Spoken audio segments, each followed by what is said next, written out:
नरेश शर्मा विधायक बादली पूर्व मेरे साथ खास बातचीत में मौजूद हैं। पूरा हरियाणा आपकी यात्रा पे टकटकी लगाए हुए हैं। त्याग, तपस्या और बलिदान कभी व्यर्थ नहीं जाता।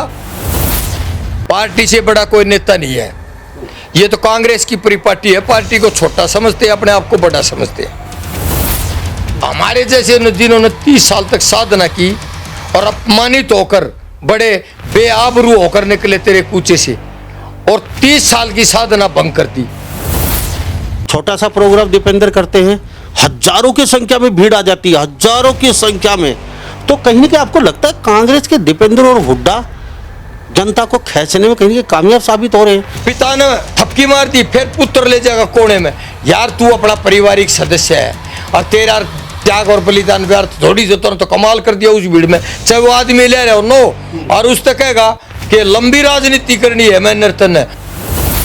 और आपकी मुंह पे भी दीपेंद्र हुड्डा का बात है। कल दिग्विजय ने प्रेस कॉन्फ्रेंस करी, वो भी दीपेंद्र हुड्डा और वो थे। परसों बीजेपी ने बात करी, वो भी दीपेंद्र हुड्डा ही उनके जुबान पे थे।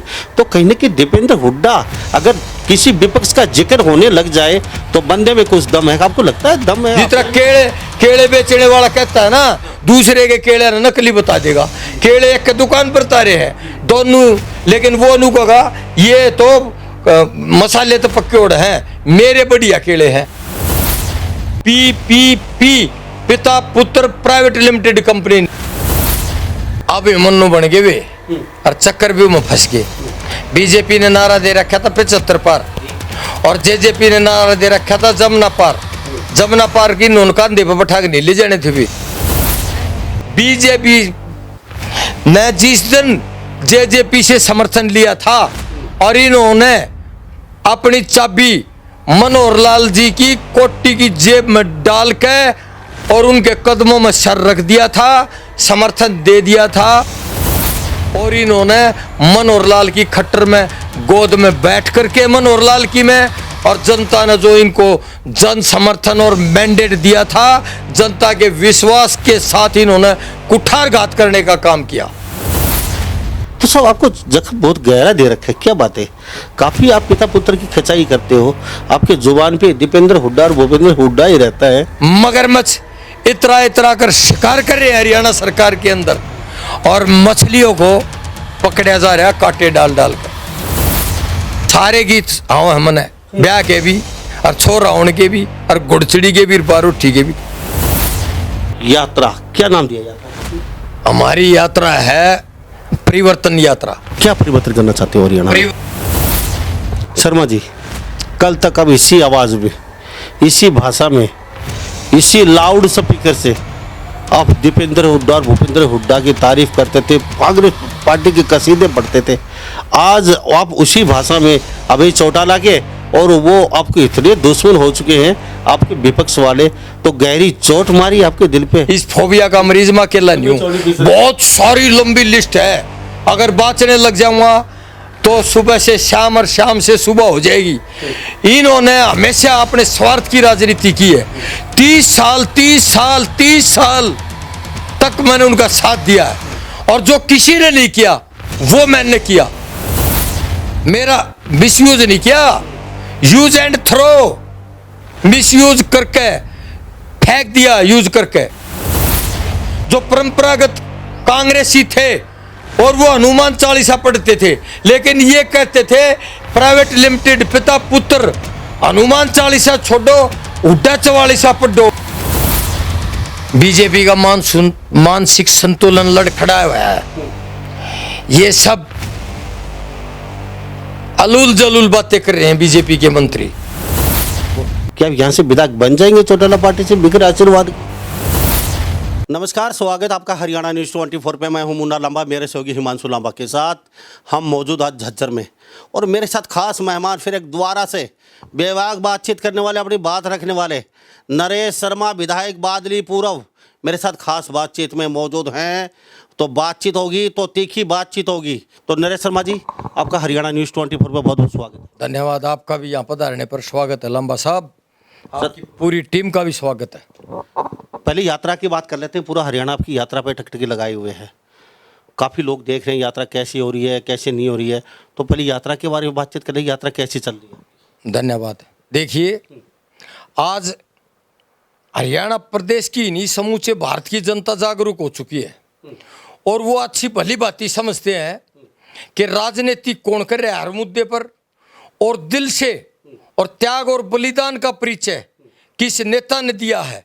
चाहे मैं कोरोना महामारी काल की बात करूं, चाहे मैं किसान आंदोलन की बात करूं, चाहे मैं मंडियों में जब किसानों के साथ उनका शोषण करते हैं आड़ती, और एक कॉल पर अभय सिंह चौटाला वहाँ पहुँचते हैं, चाहे मैं विधानसभा में लोकहित के मुद्दे उठाने की बात करूं, जिस तरह कांग्रेस पार्टी विपक्ष की भूमिका दी है, मैंडेट उनको विपक्ष की भूमिका निभाने का दिया है, और वो हरियाणा प्रदेश के विश्वास पर हर मोर्चे पर पूर्ण रूप से असफल हुई है।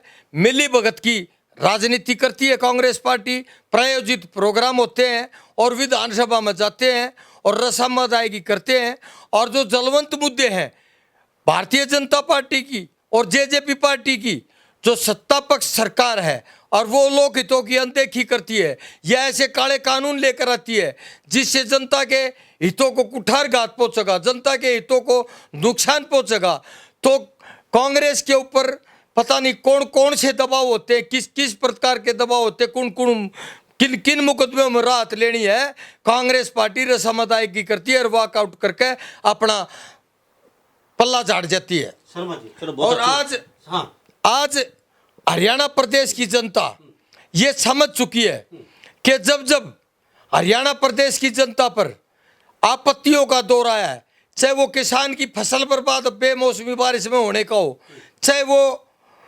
ओलावृष्टि की बात हो, चाहे वो किसानों के साथ ज्यादती होने की बात हो, चाहे 3 काले कानून की बात हो, चाहे कोरोना काल के अंदर जनता की मदद करने की बात हो, और चाहे किसानों के आह्वान पर एक आवाज पर अपनी कुर्सी को ठोकर मारकर किसान आंदोलन की आवाज बुलंद करने का काम हो, और समर्पित भाव से देवीलाल के नक्शे कदम पर चलते हुए अभय सिंह चौटाला ने जो कुर्सी को ठोकर मारी, तो आज त्याग तपस्या और बलिदान कभी व्यर्थ नहीं जाता।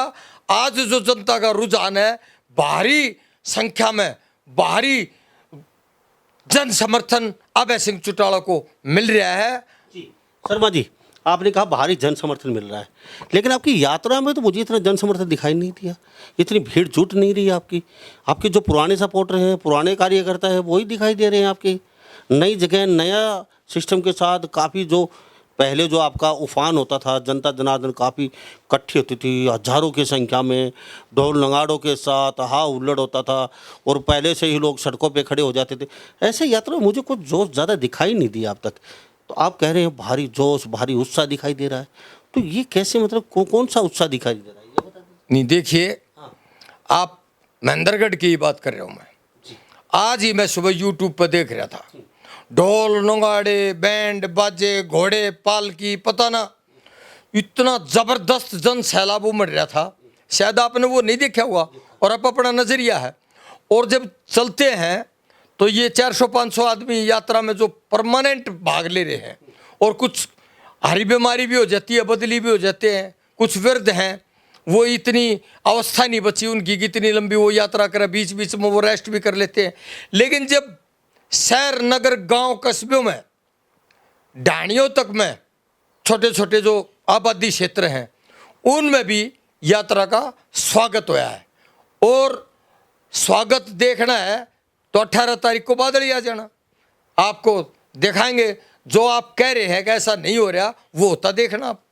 साहब, वो स्वागत आपका हो रहा है या चौटाला पार्टी का हो रहा है, या अभी चौटाला का हो रहा है, ये मुझे ये बताइए। देखिए, पार्टी से बड़ा कोई नेता नहीं है, ये तो कांग्रेस की पूरी पार्टी है। पार्टी को छोटा समझते हैं, अपने आप को बड़ा समझते हैं। मैं जहाँ भी गया, जिसका भी गया, उसका निष्ठावान सिपाही रहा। कांग्रेस पार्टी में मैंने 30 साल तक काम किया। तो सब अपने फायदे के लिए किया आपने? क्या फायदा था मेरा? आप हुड्डा से दीपेंद्र से कोई तो फायदा उठा, टिकट की चाह होगी आपको, आप चुनाव लड़ना चाहते होंगे, तो शायद आपको उन्होंने किनारा कर दिया। जब जनता का आशीर्वाद मिलता है ना, तो चाहो जनता का आशीर्वाद और रुझान और उनका जो आशीर्वाद देने का तौर तरीका है, उससे उम्मीदवार को उम्मीद हो जाती है कि मेरे भाईचारा मेरे साथ है, क्यों ना मैं अगला कदम आगे बढ़ाऊं। आगे बढ़ने की हर आदमी सोचता है। कर्मचारी प्रमोशन चाहता है, नेता बड़ा पद चाहता है, अगला चुनाव लड़ना चाहता है, उससे ऊपर का लड़ना चाहता है, तो ये प्री पार्टी है। बना अकेले ने थोड़ा चाहा, लेकिन और भी तो बहुत सारे आदमी थे जो एमएलए बनना चाहते थे और पुराने को दरकिनार कर दिया गया। हमारे जैसे जिन्होंने 30 साल तक साधना की और अपमानित होकर बड़े बेआबरू होकर निकले तेरे कूचे से और 30 साल की साधना भंग कर दी। और आज देखो आप, हमारी जो पार्टी है उसका एजेंडा है धोखाधड़ी की राजनीति नहीं करता अभय सिंह। आज बच्चे बच्चे के जहन में 36 बिरादरी 24 घंटे आवे का चर्चा चलती है। तो मैं ये बताना चाहता हूँ कि हर नागरिक ये कहता सुनता है कि अब यही सत्य है, अब यही ठीक आदमी, अब यही जुबान का आदमी है। शर्मा जी, आपने कहा अभी ही सत्य है, अभी ही सब कुछ है, चलो अभी ही सत्य आपकी पूरी कर देते हैं, लेकिन हरियाणा की जनता देख रही है, पूरे भारत आपको सुन रहे हैं अभी। अब जहाँ तक बात करें, मुझे कांग्रेस से, बीजेपी से, आपकी पार्टी से कोई लेना नहीं है, पत्रकार हूँ, साफ सुथरी बात कर रहा हूँ। जहाँ तक आप रैली की बात कर रहे हैं, आपकी यात्रा, तो यात्रा में ऐसा अभी रंग कोई दिखाई नहीं दिया अब तक। दूसरी बात, हम बात करें भीड़ की इकट्ठा करने की, अगर भीड़ की बात करें, बीजेपी कहीं ना कहीं भीड़ इकट्ठी करने में फेल है। खट्टर सामने प्रोग्राम किए, कहीं को फीके प्रोग्राम रहे उनके, आला सूबे के मुखिया आते हैं। आपकी यात्रा भी कहीं इतनी वो नहीं कह सकते आप कि बहुत चढ़ के जनता हिस्सा ले रही है। कांग्रेस की बात करें, छोटा सा प्रोग्राम दीपेंद्र करते हैं, हजारों की संख्या में भीड़ आ जाती है, हजारों की संख्या में। तो कहीं ना कहीं आपको लगता है कांग्रेस के दीपेंद्र और हुड्डा जनता को खींचने में कहीं कामयाब साबित हो रहे हैं? बाकी पार्टियां बैकफुट पे जा रही है उनके सामने, और आपकी मुंह पे भी दीपेंद्र हुड्डा का बात है। कल दिग्विजय ने प्रेस कॉन्फ्रेंस करी, वो भी दीपेंद्र हुड्डा और वो थे। परसों बीजेपी ने बात करी, वो भी दीपेंद्र हुड्डा ही उनके जुबान पे थे। तो कहीं ना कहीं दीपेंद्र हुड्डा, अगर किसी विपक्ष का जिक्र होने लग जाए तो बंदे में कुछ दम है। आपको लगता है दम है? आपसे आगे जा रही है सब पार्टी? मैं बताऊंगा दम आपको। ये जनाधार नहीं है, ये बहकाने की राजनीति है। आप देखो, कल मैं YouTube पे देख रहा था, वो हमारी भी यात्राओं को पहले पहले कमजोर बताया था, अब वो बता रहा है कि हाँ अच्छा सुचारू रूप से भीड़ जुड़ने लगी। और ये जो भीड़ है ना, ये किसी नेता विशेष नेता की नहीं है।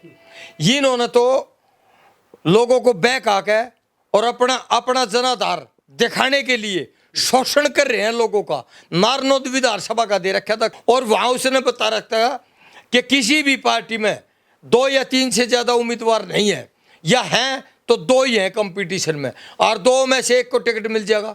यहाँ तो दर्जन है, 1 को पिताजी ले जाएगा। अरे तू तो अपना पुराना आदमी है, घर का आदमी है, तू समझा कर, तू तो लंबी रेस का घोड़ा है, वो चौड़ा हो जाएगा, उसका शोषण होना शुरू हो जाएगा और वो ये सोच लेगा कि तेरा तो टिकट पक्का कर दिया। फिर 1 को पिता ने थपकी मार दी, फिर पुत्र ले जाएगा कोने में। यार तू अपना पारिवारिक सदस्य है और तेरा त्याग और बलिदान व्यर्थ थोड़ी, जो तो कमाल कर दिया उस भीड़ में, चाहे वो आदमी ले रहे हो नो, और उस तक कहेगा कि लंबी राजनीति करनी है मैं नर्तन है, और दोनों मिलकर, और तब परिवार का सदस्य है, वो जो 5-7 ले जा रहा था उन तक जाकर छाती पीट देगा, भाई मेरे का टिकट पक्का कर दिया। तो एक हल्के के अंदर 8-8, 9-9, 10-10 उम्मीदवार तैयार कर दिए। वो जी अपने कंपटीशन करा रखे उनमें, जिस तरह केले बेचने वाला कहता है ना, दूसरे के केले नकली बता देगा, केले एक के दुकान पर तारे हैं दोनों, लेकिन वो नु कहा ये तो मसाले तो पक्के उड़ हैं, मेरे बढ़िया केले हैं और मैं 5 रुपये सस्ते दे दूंगा। तो इसी तरह इन्होंने होड़ लगवा रखी है टिकटार्थियों की, और वो अच्छा प्रदर्शन करते हैं और एक हल्के में 1-1 दर्जन तैयार कर दिए। इनके किसान पुत्रों का, गरीब घरों के बालकों का, ये साधारण परिवार के बालकों का, यो पूर्व नेताओं का शोषण करने का फार्मूला इख्तियार कर रखा है PPP, पिता पुत्र प्राइवेट लिमिटेड कंपनी ने। और देखना ये वोट में कन्वर्ट नहीं होगा। 9 आदमी है यहाँ भर ली, 1 को टिकट मिलेगा, 2 को तो दे नहीं सकते, वे 8 को भी खोद देंगे। इनके गेट के दरवाजे के आगे 2-2 खड्डे कर देंगे। वो जिस तरह ये उनकी पीठ में छुरा मारने का काम करेंगे ना, तो वो भी अपनी इंतकाम की आग में जलते हुए इनको आईना दिखाने का काम करेंगे। आपने कहा चलो मान लेते हैं, तो बीजेपी पीछे सत्ता में आई थी, 85 पार 80 पार का नारा दिया था। एक गाना काफ़ी प्रचलित हुआ था उस समय, मैं मनोहर बोल रहा हूँ, हर जगह वो गाना सुनने को मिलता था। तो सब बीजेपी का पैटर्न भी तो यही था। उन्होंने भी 4-4 6-6 तैयार कर रखे थे ग्राउंड पे, और सब ने एक जगह एक प्रोग्राम में 10-10 बड़े बड़े टेंट लगा रखे थे, लाखों रुपए खर्च कर रखे थे। ये फलाना का आगे 1 किलोमीटर, दिकड़े का आगे 1 किलोमीटर उससे, आगे 1 किलोमीटर उससे, और सारे टिकटार्थी थे। टिकट किसी अन्य को मिल गई तो चारों वो कहीं गए नहीं, बीजेपी ने कहीं नहीं उनको मना लिया। कोई बाई एक था विधानसभा क्षेत्र से एक आदमी खस गया है, ठीक है, जैसे रिवाड़ी से बगावत की, चलो वहाँ से कांग्रेस आ गई, लेकिन बाकी कई जगह जैसे देखने को मिला कि बीजेपी की बगावत करके वो भाग गए हो। तो ऐसा तो नहीं है कहीं, ये आप कह रहे हैं 8-9 तैयार कर रखे हैं, तो बीजेपी का पैटर्न ये अपना रखा है इन्होंने, तो कहीं ना कहीं ये उनको अपने कब्जे में ले लेंगे, ये कहीं नहीं जाएंगे, तो सत्ता आ सकती है इनकी, ऐसा तो नहीं है। अब मन्नू बन गए वे और चक्कर भी में फंस गए।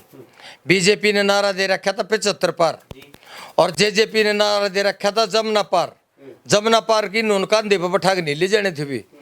जमुना पार का संदेशा मैसेज जनता को ये देना चाहते थे वे कि इस भारतीय जनता पार्टी की सरकार को हम हरियाणा प्रदेश से आप हमारे को जन समर्थन दो, हमारे को आशीर्वाद दो, और दिल्ली पार करा देंगे। जमुना पार दिल्ली पार माना जाता है, और हरियाणा की जो बात हुई छोड़ो, इसको दिल्ली से भी पार खदेड़ देंगे हम। तो वो कहते थे 75 पार। वो 75 पार का जो चक्रव्यूह था, वो जो बाकी जिन्होंने होना था, वो ये मान के टिके रहे अग्यारी राज आवा है, टिकट तो ना मिल रहा, उसका कुछ काम लिखट जा। अब भी बहुत सारे लोग जो ये 1 साल बच रहा है इसमें चांस ले रहे हैं।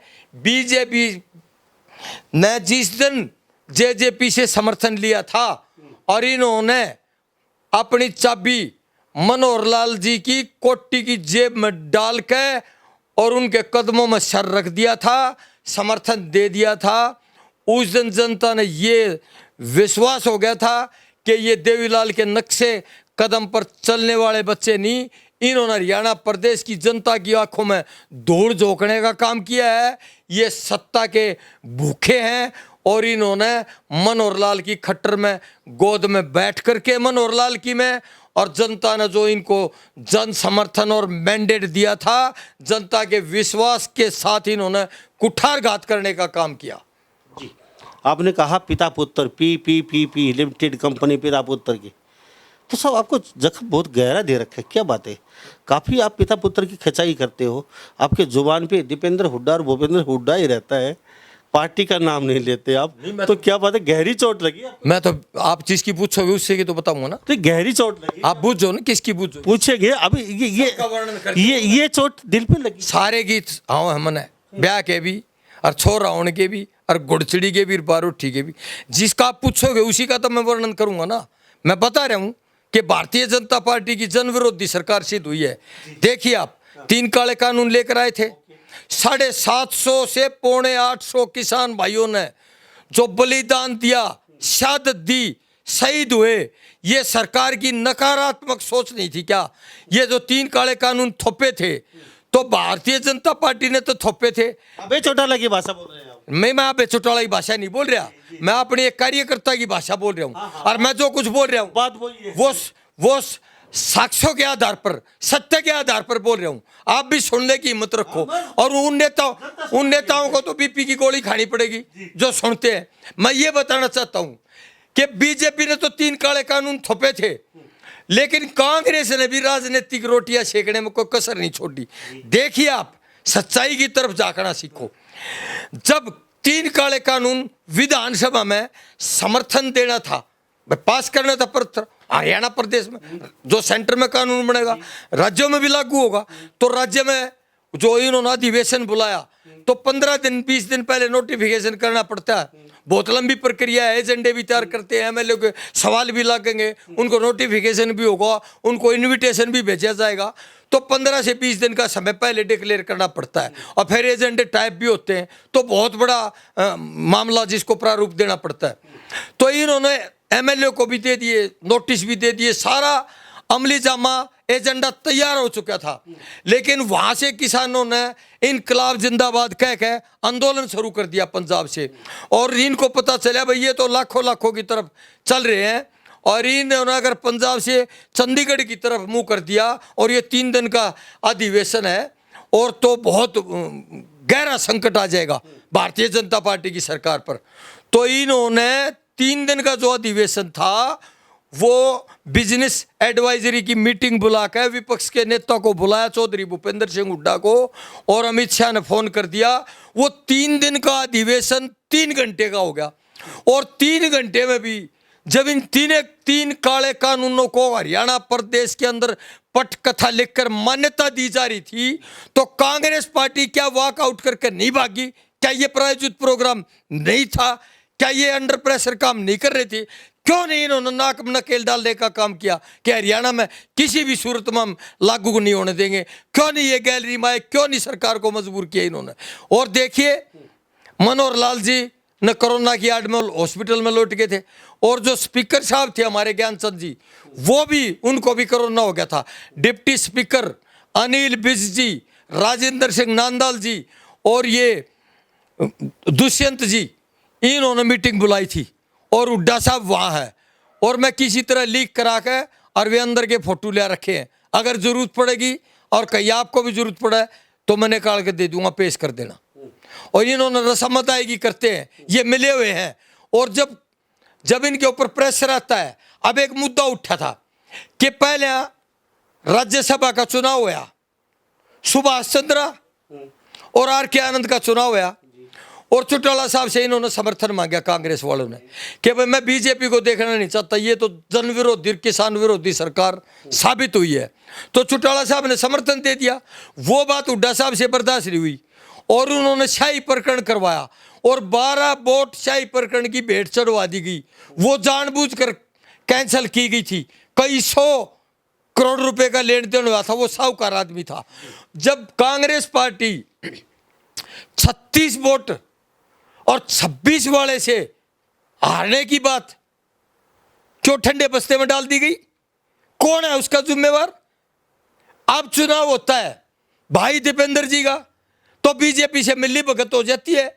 वो 26 वोट जब भी थी, 31 कांग्रेस पार्टी के पास थी, वो उम्मीदवार ही नहीं खड़ा करते। अब चुनाव फिर होता है अजय माकन जी का, वो सेंटर से टिकट लेकर आ गया, इन्होंने उसका स्वागत भी किया, नोटंकी भी करी।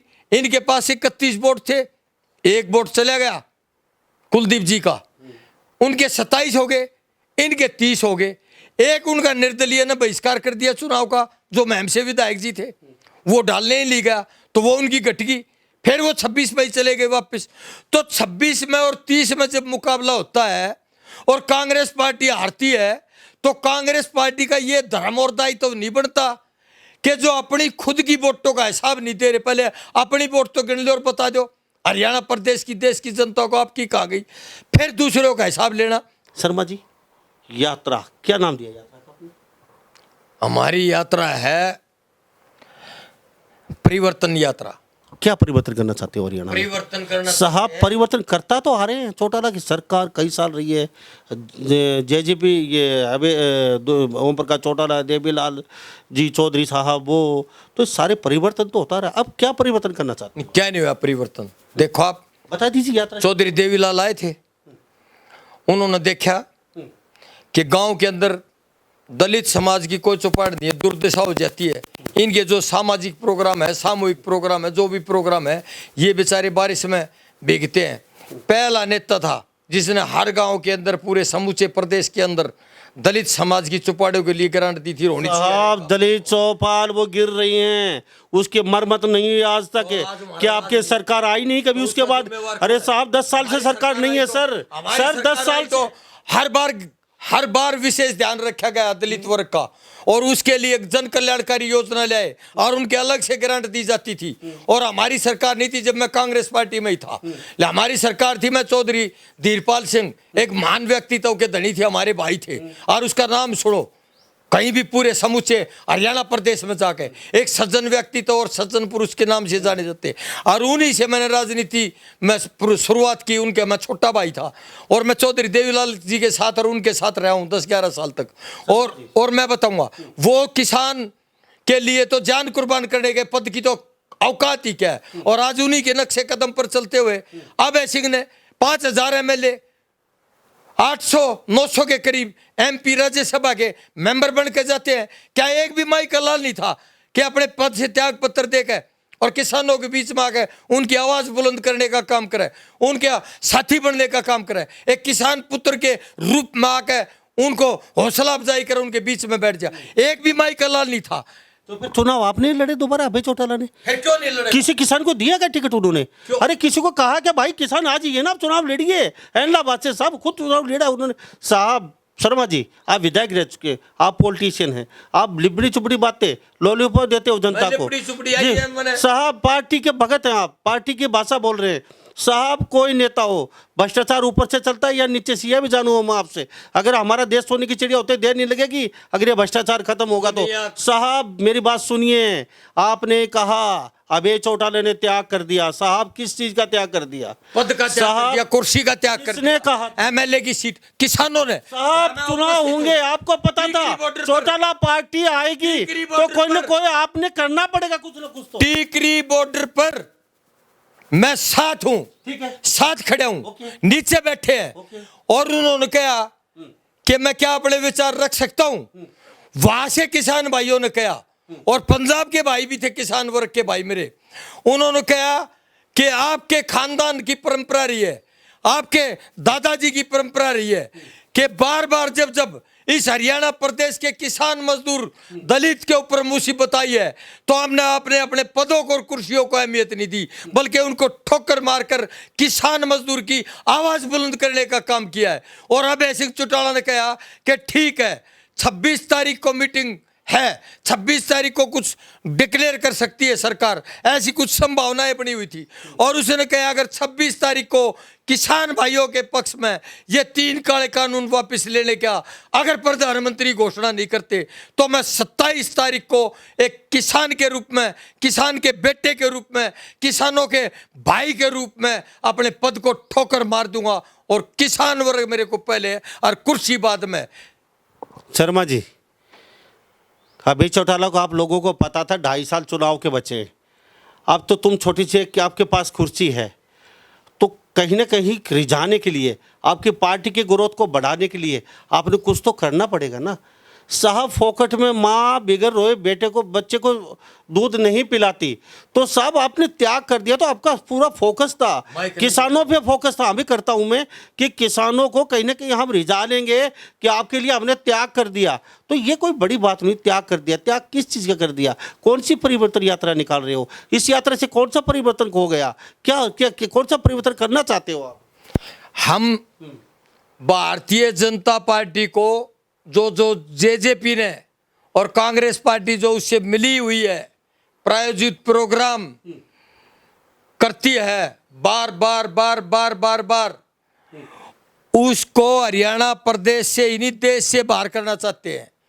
और ये परिवर्तन लाना चाहते हैं कि हरियाणा प्रदेश के अंदर छत्तीस बिरादरी, दलित, किसान वर्ग के हितों की सरकार का गठन हो और ये उन्नति और तरक्की के रास्ते पर चले और किसान भाइयों को हर लिहाज से राहत मिले और इनके पक्ष में जन कल्याणकारी फैसले हों। शर्मा जी, कल तक अब इसी आवाज़ में, इसी भाषा में, इसी लाउड स्पीकर से आप दीपेंद्र हुड्डा और भूपेंद्र हुड्डा की तारीफ करते थे, कांग्रेस पार्टी के कसीदे पढ़ते थे। आज आप उसी भाषा में अभय चौटाला के, और वो आपको इतने दुश्मन हो चुके हैं आपके विपक्ष वाले, तो गहरी चोट मारी आपके दिल पे।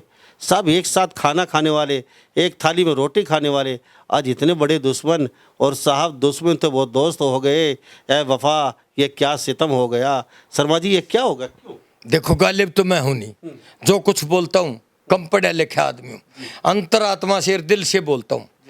30 साल तक जब कांग्रेस पार्टी की ग्रामीण अंचल में, विशेषकर विधानसभा में, मेरा भाई एमएलए था और चौधरी देवीलाल की भक्ति में लीन थे यहाँ का क्षेत्र। और दिन छपे के बाद में तो कई मेरे विधानसभा क्षेत्र में भी ऐसे गांव थे कि एंट्री ही बैन थी कांग्रेसियों की। और उस संकट काल में हुड्डा को 5 नागरिक भी मेरे गांव में नहीं जानते थे, ना इस क्षेत्र में जानते थे। लेकिन मेरे को दुख इस बात का है कि मैं अकेला ऐसा नहीं हूँ। इस फेबिया का मरीज, इस फोबिया का मरीज मैं अकेला नहीं हूँ। बहुत सारी लंबी लिस्ट है, अगर बाँचने लग जाऊँगा तो सुबह से शाम और शाम से सुबह हो जाएगी। इन्होंने हमेशा अपने स्वार्थ की राजनीति की है। 30 साल तक मैंने उनका साथ दिया है, और जो किसी ने नहीं किया वो मैंने किया। और मैं गरीब घर का बालक था, ये तो मेरे को 20 पन्ने की चिट्ठी लिख कर दे दिया करते, मैं बात दिया करता। और ऐसे ऐसे इन्होंने मेरे से ऐसे सीनियर लीडरों का, जिनके मैं सीढ़ी लेकर पैर छूं तो मेरे हाथ नहीं जा, अपमानित कराने का काम किया है। रेस्ट हाउसों में साइड में ले जाकर चिट्ठी दे देते थे, मैं पढ़ दिया था। मेरा कोई राजनीतिक परिवार ना था, ना कोई राजनीतिक पृष्ठभूमि थी।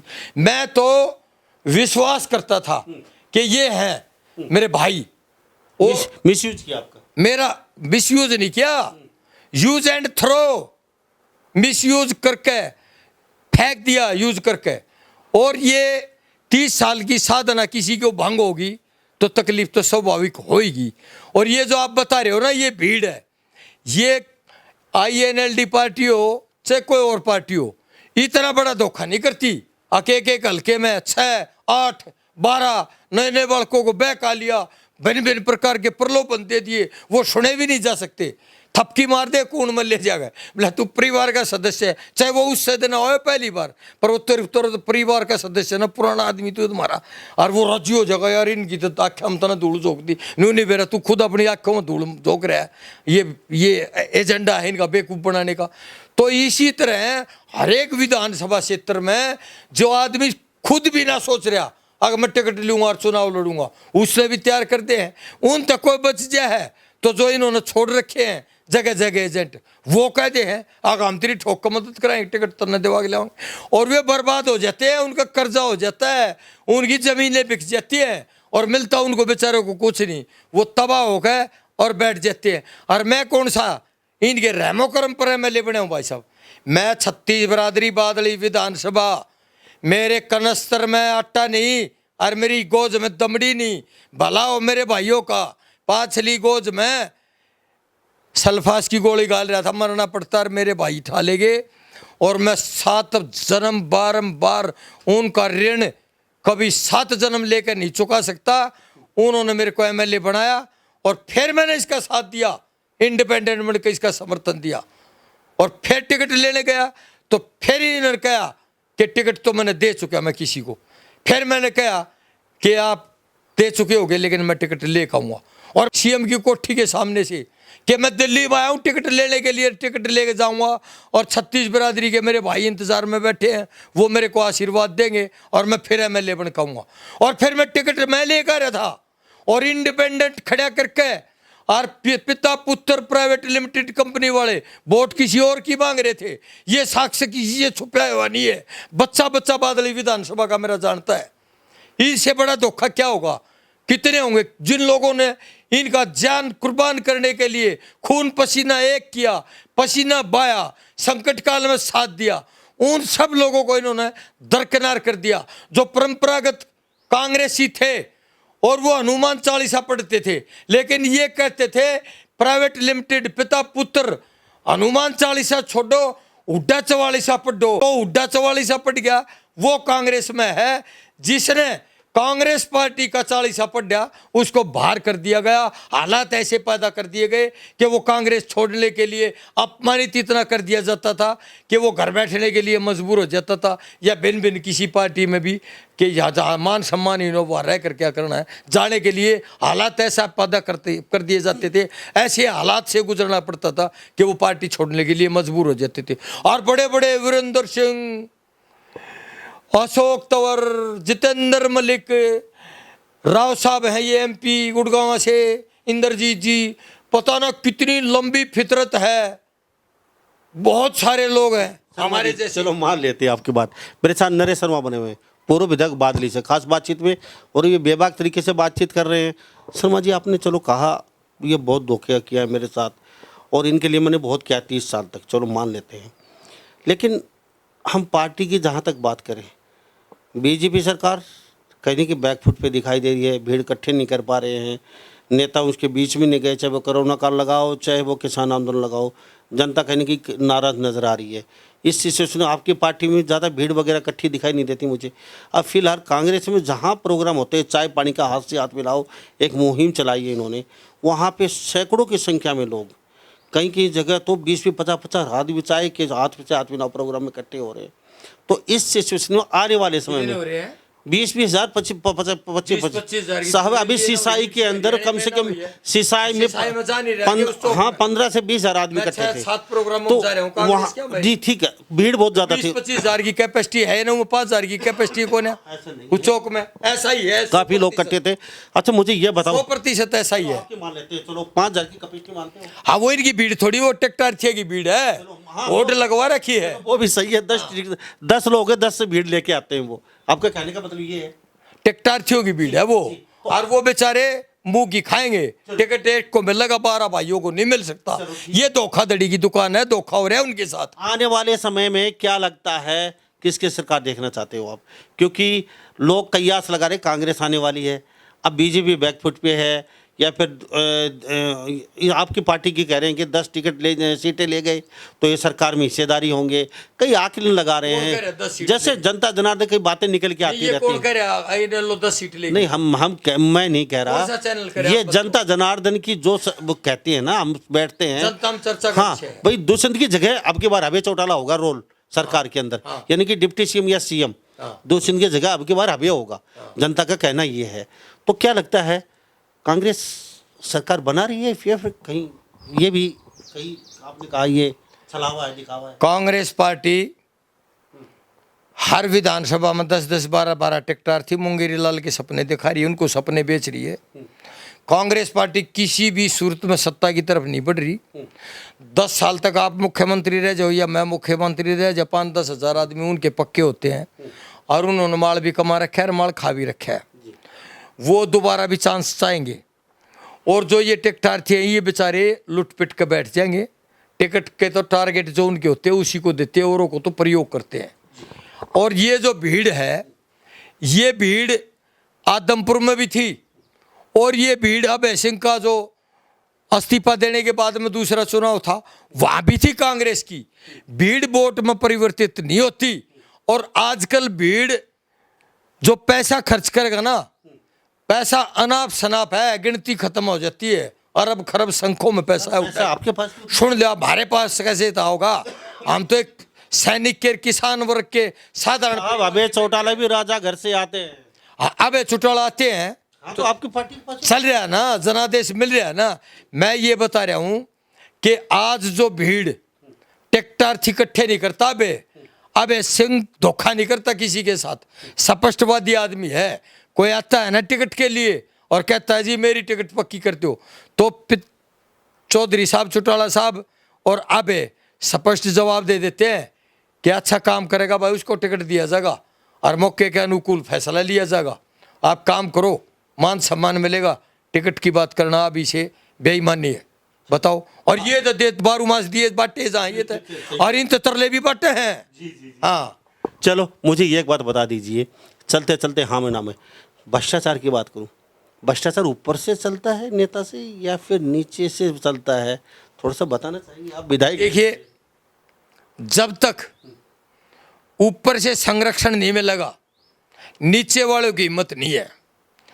मगरमच्छ सुरक्षित है, मगरमच्छ इतरा इतरा कर शिकार कर रहे हैं हरियाणा सरकार के अंदर, और मछलियों को पकड़ा जा रहा है कांटे डाल डाल के। तो मैं ये कहना चाहता हूं कि जब तक ऊपर सख्ताई नहीं होगी तो निचले वाले पकड़ने से भ्रष्टाचार खत्म नहीं होगा। भ्रष्टाचार की जड़ पे वार करना पड़ेगा, और वो चंडीगढ़, और वो जड़ चंडीगढ़ में है भ्रष्टाचार की। नो भ्रष्टाचार, जीरो टॉलरेंस की आपको खरी उतरी बीजेपी पार्टी। अब रीटेंडरिंग की बात करें, उन्होंने कहा कि सरपंच, खट्टर साहब का बयान आता है, आपने सुना भी होगा, सरपंच 50 लाख रुपए लेके लगा के और वो सरपंच बने हैं और वो कमाना चाहते हैं। तो किसने कहा उनको 50 लाख रुपए लगाइए? तो सब नेता की बातचीत करें तो नेता भी को 5-5, 20-20, 50-50, 100-100, 200 करोड़ रुपए एमएलए और एमपी बनते हैं। तो सब उनके भी पैटर्न वही लागू होता है। आपने सरपंच का तो बोल दिया, तो इसके बारे में आपकी क्या राय है? नहीं, देखिए, बीजेपी का मानसिक संतुलन लड़खड़ा हुआ है। ये सब अलूल जलूल बातें कर रहे हैं बीजेपी के मंत्री कि 50 लाख रुपए खर्च कर दिए, 2 करोड़ रुपए खर्च कर दिए। नहीं, सबसे मुख्य रूप से ये बात है कि सरपंच एक गणमान्य व्यक्ति है। छत्तीस बिरादरी और गांव के ज्यादा लोगों ने उसको जन समर्थन दिया है। मनोहर लाल खट्टर अगर हरियाणा सरकार है तो सरपंच भाई भी मेरा गांव की सरकार है और उसको पूर्ण रूप से फ्री हैंड मिलना चाहिए। उन्होंने क्या नौरते कर रखे हैं जो भ्रष्टाचार नहीं करेंगे अफसर। घाटे का बलूद घाटे में खागा। सरपंच के पास इतने खर्चे होते हैं कि वो गांव का मुखिया है, उसको कुछ अनचाहे फैसले भी लेने पड़ते हैं और अनचाहे खर्चे भी करने पड़ते हैं। तो 50 लाख रुपए बनेंगे तो ये खट्टर साहब ने कहा कि वो कमाएंगे ना, वो खट्टर के तो ये हमें टेंडिंग इसलिए लागू किया है। सरपंच गांव में गिन के दे गया था कि 50 लाख रुपए खर्च करिए तो सरपंच बन जाइए। गांव के 36 बिरादरी के लोगों के आशीर्वाद से सरपंच बने हैं और वो जनप्रतिनिधि है और उसका सम्मान गांव का सम्मान है, उसका सम्मान 36 बिरादरी का सम्मान है और उसका अपमान गांव का अपमान है। और सरपंच गांव की सरकार है। अगर खट्टर और ये हरियाणा की सरकार है तो सरपंच साहब भी गांव की सरकार है। तो मान लेते हैं साहब बिगर हुड्डा के आशीर्वाद के बादली विधानसभा क्षेत्र कहते हैं कि हुड्डा का गढ़ है। रोहतक, झज्जर, कोसली, बादली ये इनके आशीर्वाद के बगैर यहाँ से कोई विधायक बन नहीं सकता। चाहे आप चौटाला पार्टी से लड़िए, थोड़ा तो आशीर्वाद चाहिए पड़ेगा आपको। क्या आप यहाँ से विधायक बन जाएंगे चौटाला पार्टी से बिगर आशीर्वाद के? या पी से या भ्रांति किसी ने डाल दी। 67 सीट आ रही है। जब हुड्डा साहब का आशीर्वाद की था, आशीर्वाद है जनता का बड़ा, किसी नेता का बड़ा नहीं है। नेता को बनाती है जनता और जनता के रहमो करम पर ही नेता बनते हैं। और 36 बिरादरी और बादली विधानसभा के भाई अगर आशीर्वाद देंगे और कहेंगे आगे बढ़, हम तेरे को आशीर्वाद देंगे, तो मैं नेता को बड़ा नहीं मानता, अपने हरियाणा प्रदेश की मतदाता को और बादली विधानसभा की 36 बिरादरी से बड़ा कद मैं किसी नेता का नहीं मानता। तो शर्मा जी बातचीत की बड़ा अच्छा लगा, आपका बहुत बहुत धन्यवाद। आप ऐसे बातचीत करते हैं, अपने बेबाक तरीके से हमारे प्लेटफार्म पे आते रहे, आपका बहुत बहुत शुक्रिया, धन्यवाद। आपका भी और सारी जनता जनार्दन को भी शुभकामनाएं भी और नमस्कार भी। Thank you sir. तो मेरे साथ नरेश शर्मा विधायक बादली बने होते पूर्व खास बातचीत में, और इन्हीं सब बातों के साथ महमूना लांबा मेरे सहयोगी हिमांशु लांबा के साथ हरियाणा न्यूज़ 24। नमस्कार, जय